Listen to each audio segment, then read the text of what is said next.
In this lecture, I will be discussing linear and time-invariant systems, or LTI.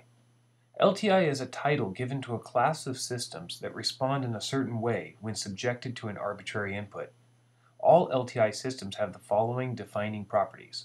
These are homogeneity, superposition, which is also referred to as additivity, and time invariance.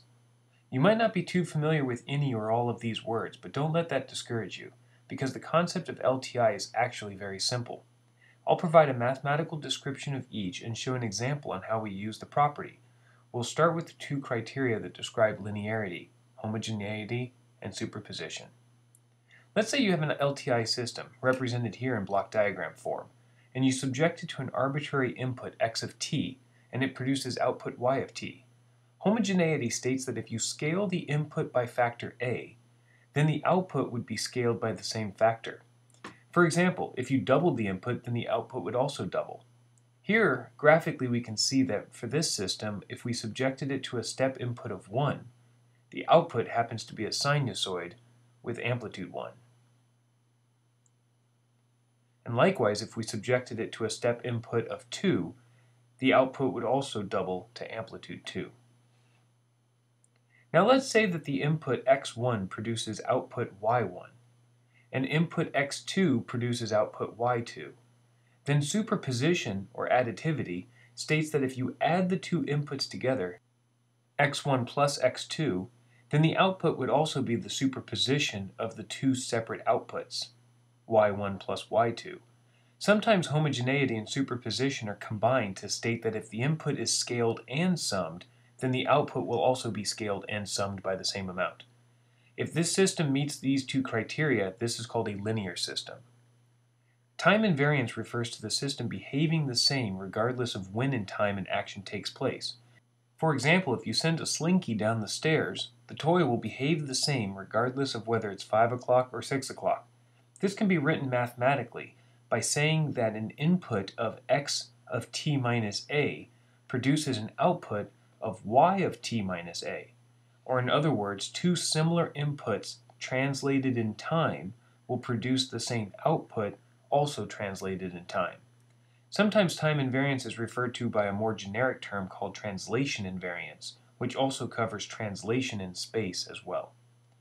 So these three restrictions are all that needs to be met in order to have an LTI system. However, these restrictions on a system are very severe. So severe, in fact, that practically no real-world system fully meets them. There's always some aspect of nonlinearity or time variance in the real world. So that begs the question, why are LTI systems important? I think Richard Feynman stated it best when he said, linear systems are important because we can solve them. That is to say, we have an entire arsenal of mathematical tools that are designed for and capable of solving complex linear systems, whereas we can only solve very simple and contrived non-LTI systems. But equally important to being able to solve them is that a wide range of physical systems can be approximated very accurately by an LTI model, and this is very powerful indeed. For example, LTI systems can be characterized by its response to an impulse function. I'll go over this fully in the lecture on transfer functions, but now I'll explain it briefly just so you can appreciate the power of LTI systems. If you impart an impulse onto a system, such as hitting a mass that is sitting on a table with a hammer, which would send the mass moving along with an instantaneous velocity, and then you observe the response, we would say this is the impulse response of the system. And if there was friction between the mass and the table, then the response might look something like this. Because of the principle of time invariance, we know that if we hit the mass with a hammer at time 0, and then we hit it again at time 1, we can expect the same response at both times. Also, because of the principle of homogeneity, we know that if we hit the mass twice as hard, then we would expect a response that was twice as large. And now, finally, because of the principle of superposition, the full response of the system would just be the summation of both signals. In this case, it's the thick yellow line. So you can see that this method works easily with one or two impulses. But what if we have an input into the system that wasn't just made up of one or two discrete impulses, but was a continuous ramp? And further, if we broke that ramp into a series of sequential impulses, then with an LTI system we can say that the output is the summation of the responses to each of those individual impulses. Now, for the sake of this lecture, I drew these impulses very discreetly. In practice, each of these impulses would be infinitely close to each other, and the height would be infinitesimally small. So when you added it up, you would have the time response of the system. And when you do this summation in the time domain, this is called convolution, which can be a very difficult integration. However, if we first transform the impulse response and the input signal to the S domain using the Laplace transform, then convolution becomes multiplication. Now this is the basis behind transfer functions and why in the S domain they are only applicable to LTI systems. So how can we take advantage of this knowledge?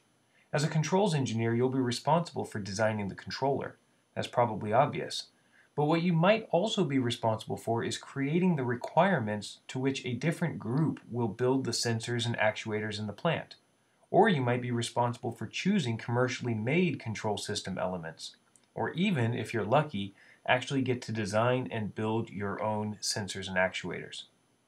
In each of these cases, it is almost always beneficial to design components close enough to being LTI that the non-LTI behavior can be ignored. Or to put it another way, to design hardware that can be modeled as an LTI system so that the standard mathematical tools, such as transfer functions, can be used to design and tune the controller with as little error as possible. Let me leave you with a common example of a nonlinear spring. If you plotted a real spring's stretched length versus its restoring force, it would most likely have a shape similar to this. When you stretched it too far, eventually the material will give and start to deform elastically. If you compress it too far, the coils will start bunching up and physically impact each other. Somewhere in between, in what could be considered the operating region of the spring, there will be a nice, nearly linear relationship between force and distance. If you were selecting a spring for your project, you might specify the region of linearity, that is the range of forces that the spring will likely see, and how linear that region needs to be. So hopefully you have a better understanding of what an LTI system is and why they're so important to designing a control system. Future lectures will show how to linearize a nonlinear system and how to recognize and deal with time invariance. Once again, thanks for following along with this lecture. If you have any questions or comments, please leave them below and I'll try to get to them. And also feel free to leave suggestions for future lessons.